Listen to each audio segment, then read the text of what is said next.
여러분, 잠깐 생각해 보세요. 당신의 통장에서 100만 원이 순식간에 사라진다면 어떤 기분이 들까요?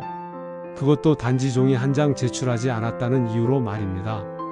믿기 어렵겠지만 이것이 6월부터 많은 사람들에게 닥칠 현실입니다.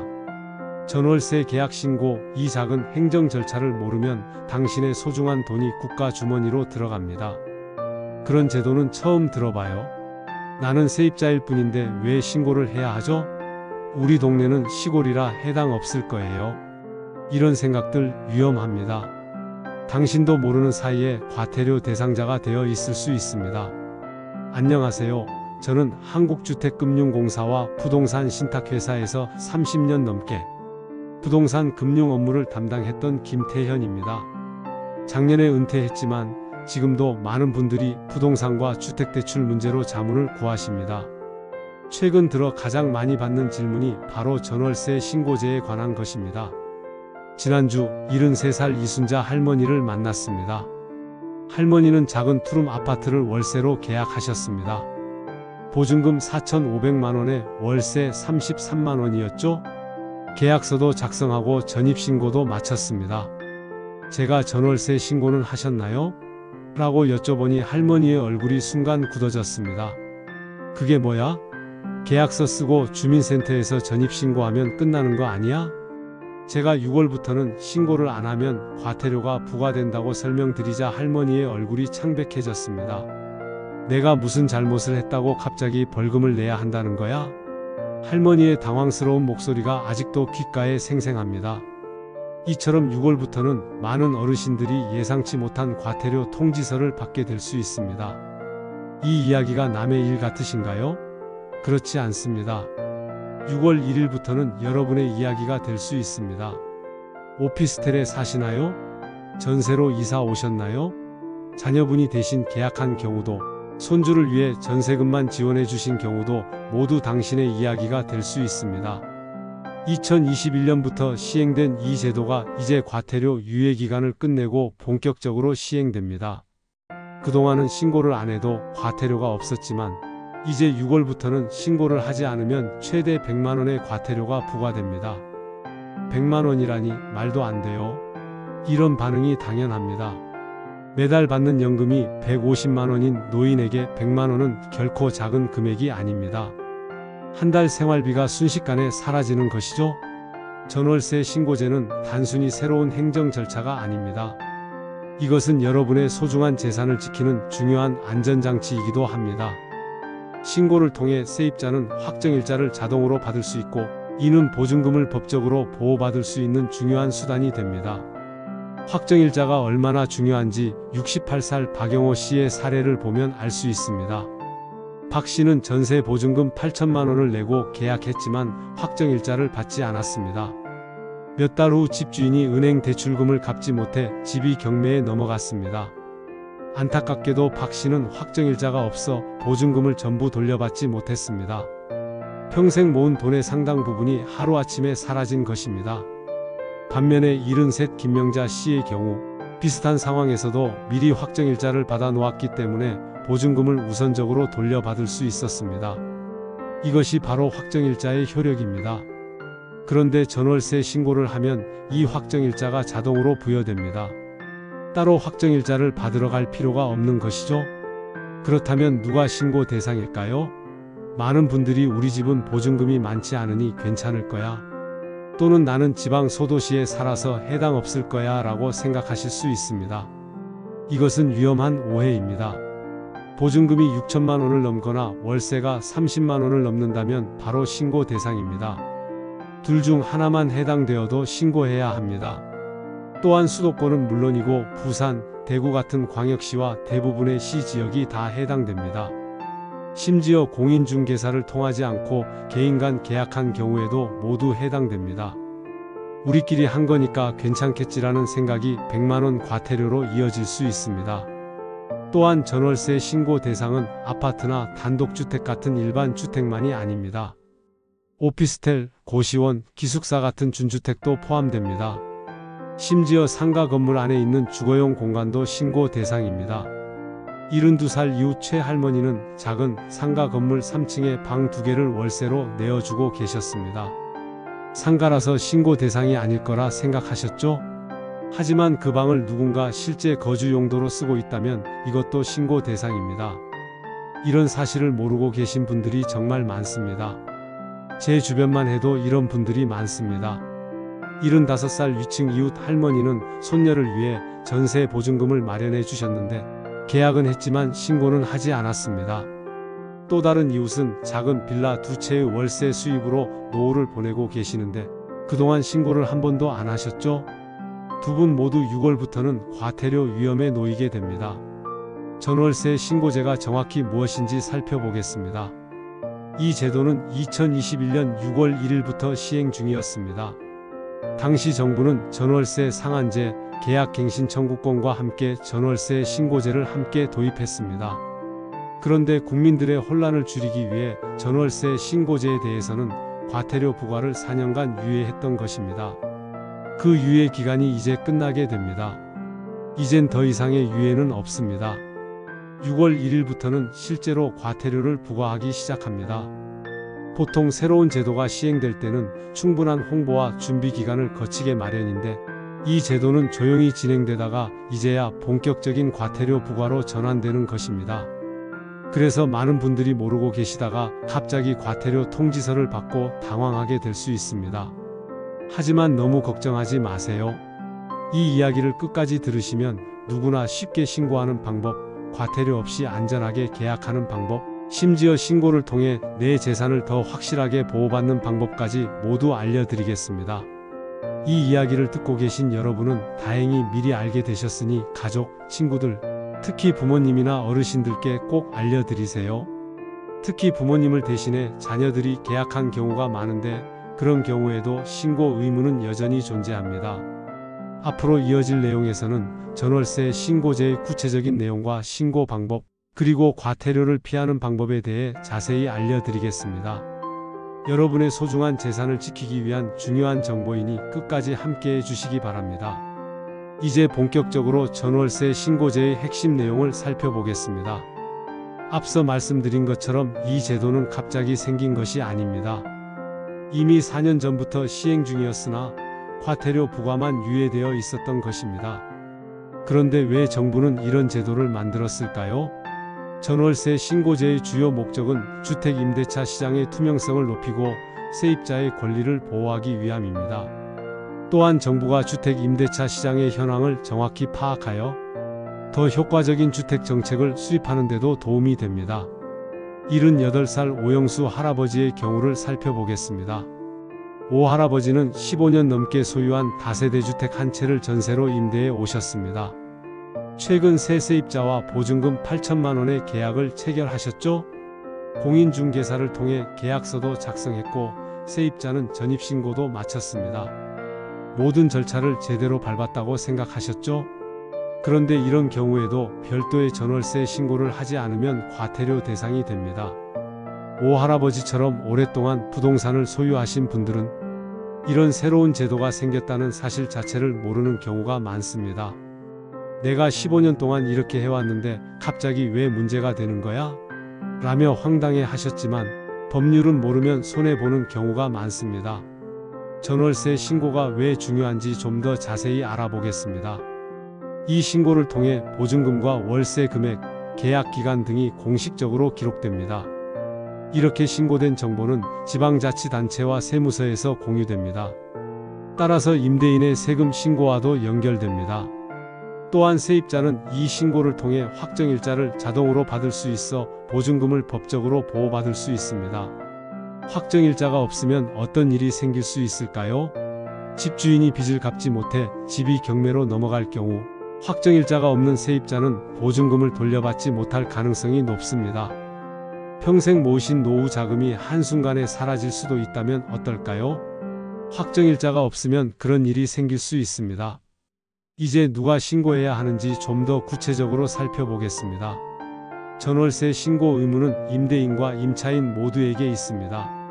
그러나 둘 중 한 명만 신고해도 됩니다. 집주인이 신고했다면 세입자는 신고할 필요가 없고 세입자가 신고했다면 집주인은 신고할 필요가 없습니다. 하지만 아무도 신고하지 않으면 두 사람 모두 과태료 대상이 됩니다. 실제로는 누가 신고하는 것이 더 유리할까요? 제 30년 경험으로는 세입자가 직접 신고하는 것이 가장 좋습니다. 그 이유가 있습니다. 전월세 신고를 하면 확정일자가 자동으로 부여되기 때문입니다. 임대인 입장에서는 전월세 신고를 하면 국세청에 임대소득이 자동으로 통보되기 때문에 꺼리는 경우가 많습니다. 그러니 세입자 여러분은 본인의 보증금을 지키기 위해 직접 신고하시는 것이 좋습니다. 신고 시기도 매우 중요합니다. 계약일로부터 30일 이내에 신고하셔야 합니다. 이 기간을 넘기면 과태료 대상이 됩니다. 며칠 늦어도 괜찮겠지라고 생각하셨다가는 후회하게 될 수 있습니다. 보통은 계약하고 집에 입주하면서 전입신고할 때 함께 하시는 것이 가장 효율적입니다. 계약 기간이 끝나고 연장하거나 계약 내용이 변경될 때도 다시 신고해야 한다는 점을 꼭 기억하세요. 예를 들어 월세가 인상되거나 보증금이 변경되면 다시 신고해야 합니다. 한 번 신고했다고 끝나는 게 아닙니다. 그렇다면 과태료는 얼마나 나올까요? 가장 궁금하신 부분이죠. 과태료는 상황에 따라 달라집니다. 신고를 아예 안 한 경우, 늦게 한 경우, 거짓으로 한 경우에 따라 금액이 달라집니다. 신고를 전혀 하지 않은 경우, 보증금이나 월세 금액에 따라 과태료가 달라집니다. 보증금이 3억 원 이하이거나 월세가 100만 원 이하인 경우에는 최대 50만 원의 과태료가 부과됩니다.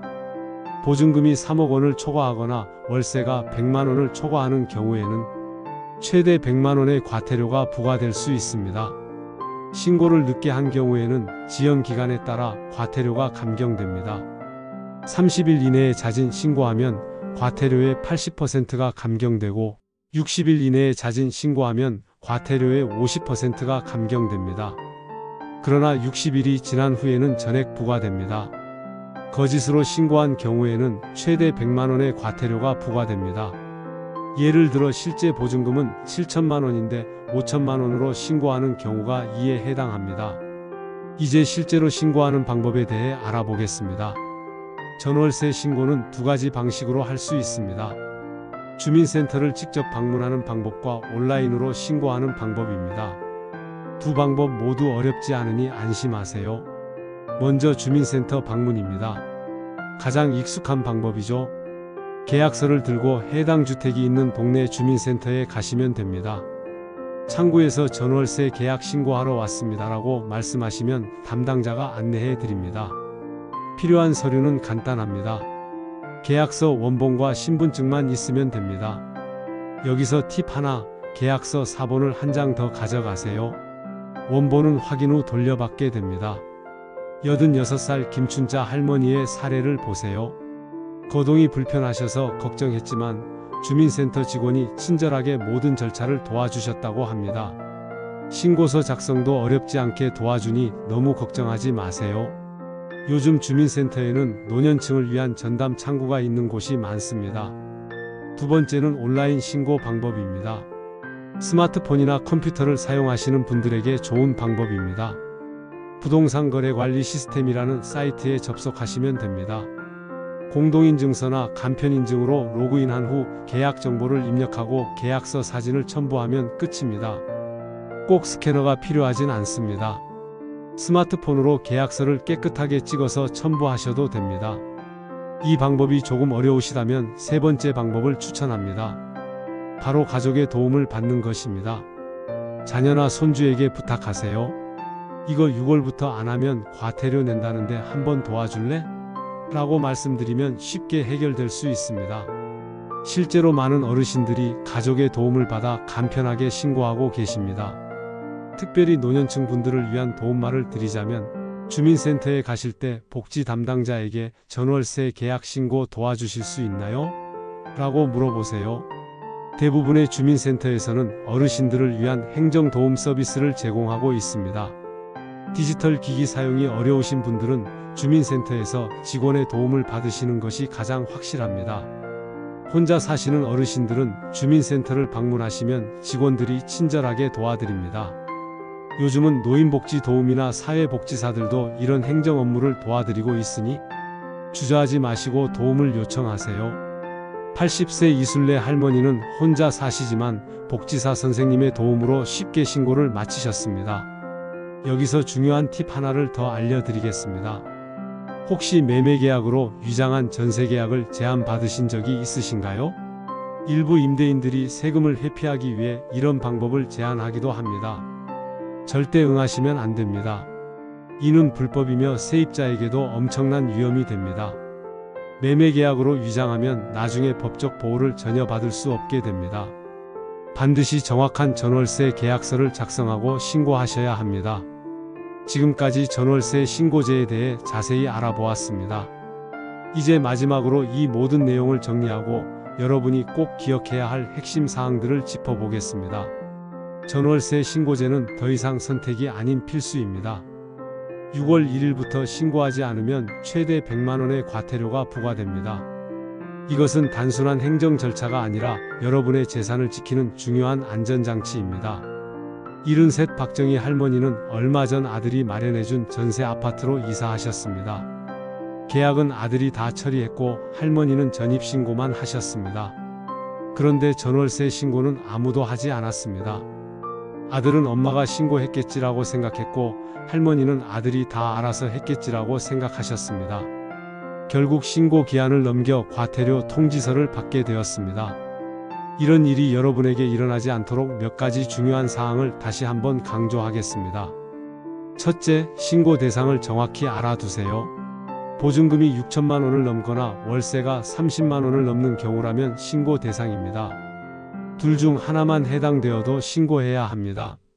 또한 수도권뿐만 아니라 대부분의 시 지역이 해당됩니다. 둘째, 신고 시기를 놓치지 마세요. 계약일로부터 30일 이내에 신고해야 합니다. 가장 좋은 방법은 전입신고와 함께 처리하는 것입니다. 이사가서 주민센터에 전입신고할 때 계약서를 가지고 가서 전월세 신고도 함께 하세요. 셋째, 계약 내용이 변경되면 다시 신고해야 합니다. 계약 기간을 연장하거나 보증금, 월세가 변경되면 다시 신고해야 합니다. 한번 신고했다고 끝나는 것이 아닙니다. 넷째, 신고는 임대인과 임차인 모두의 의무이지만 둘 중 한 명만 해도 됩니다. 세입자라면 본인의 보증금을 보호하기 위해 직접 신고하는 것이 좋습니다. 신고하면 확정일자가 자동으로 부여되기 때문입니다. 다섯째, 신고 방법은 크게 두 가지입니다. 주민센터 방문과 온라인 신고입니다. 주민센터에 가실 때는 계약서 원본과 신분증을 꼭 가져가세요. 온라인 신고는 부동산 거래 관리 시스템에서 할 수 있습니다. 85살 김영호 할아버지의 사례를 보세요. 할아버지는 컴퓨터를 잘 다루지 못해 걱정하셨지만 손녀에게 부탁해서 온라인으로 쉽게 신고를 마쳤습니다. 이렇게 간단한 일인데 몰라서 과태료 낼 뻔했네라며 안도하셨습니다. 특히 어르신들께 당부드립니다. 디지털 기기 사용이 어려우시다면 주저하지 마시고 가족에게 도움을 요청하세요. 또는 주민센터를 방문하셔서 직원에게 도움을 요청하셔도 됩니다. 요즘은 노인복지 도우미나 사회복지사들도 이런 행정 업무를 도와드리고 있습니다. 전월세 신고제는 단순한 규제가 아닙니다. 이것은 여러분의 재산을 보호하는 중요한 제도입니다. 신고를 통해 확정일자를 받으면 집주인이 빚을 갚지 못해 집이 경매에 넘어가더라도 보증금을 우선적으로 돌려받을 수 있습니다. 평생 모은 노후 자금을 지키는 안전장치인 것입니다. 79살 이명숙 할머니의 이야기를 들어보세요. 할머니는 전세 보증금 7천만 원으로 계약했는데 신고를 통해 확정일자를 받아두었습니다. 몇 달 후 집주인이 파산하고 집이 경매에 넘어갔지만 할머니는 확정일자 덕분에 보증금을 모두 돌려받을 수 있었습니다. 확정일자가 없었다면 어떻게 됐을지 생각만 해도 아찔해요 라고 말씀하셨습니다. 또한 전월세 신고제는 임대차 시장의 투명성을 높이고 세입자의 권리를 보호하는 데도 큰 역할을 합니다. 정부도 주택 임대차 시장의 현황을 정확히 파악하여 더 효과적인 주택 정책을 수립할 수 있습니다. 마지막으로 불법적인 계약 방식에 절대 응하지 마세요. 일부 임대인들이 세금을 회피하기 위해 매매계약으로 위장하거나 실제보다 낮은 금액으로 계약서를 작성하자고 제안할 수 있습니다. 이런 제안은 단호히 거절하세요. 불법일 뿐만 아니라 나중에 문제가 생겼을 때 법적 보호를 받을 수 없게 됩니다. 여러분, 전월세 신고제는 복잡하거나 어려운 제도가 아닙니다. 조금만 관심을 기울이면 쉽게 이해하고 실천할 수 있습니다. 6월 1일이 되기 전에 꼭 신고를 마치시고 주변의 어르신들이나 가족들에게도 이 사실을 알려주세요. 특히 부모님이나 조부모님께서 임대인이나 임차인으로 계약하신 경우가 있다면 꼭 확인해 보세요. 제가 오늘 이 이야기를 전해드리는 이유는 단 하나입니다. 여러분의 소중한 재산을 지키기 위해서입니다. 30년간 부동산 금융 업무를 하면서 너무나 많은 분들이 단순히 정보를 몰라서 재산을 잃는 안타까운 사례를 보았습니다. 특히 노년층은 더욱 취약합니다. 정보의 격차가 재산의 격차로 이어지는 것을 막고 싶습니다. 여러분이 오늘 이 이야기를 들으셨다면 꼭 주변 분들에게도 알려주세요. 특히 디지털 정보에 취약한 어르신들께 꼭 전해드리세요. 한 분이라도 더 이 정보를 알게 된다면, 한 분이라도 더 불필요한 과태료를 내지 않게 된다면 제가 이 이야기를 전하는 목적은 달성된 것입니다. 여러분의 소중한 시간을 내어 끝까지 들어주셔서 진심으로 감사합니다. 이 채널에서는 앞으로도 부동산과 관련된 유익한 정보, 특히 노년층에게 꼭 필요한 정보들을 계속해서 제공할 예정입니다. 구독과 좋아요 버튼을 눌러주시면 더 많은 분들에게 이런 중요한 정보가 전달될 수 있습니다. 여러분의 건강하고 안정적인 노후를 위한 정보들을 계속해서 전해드리겠습니다. 다시 한번 시청해 주셔서 감사합니다. 건강하시고 행복한 하루 되세요.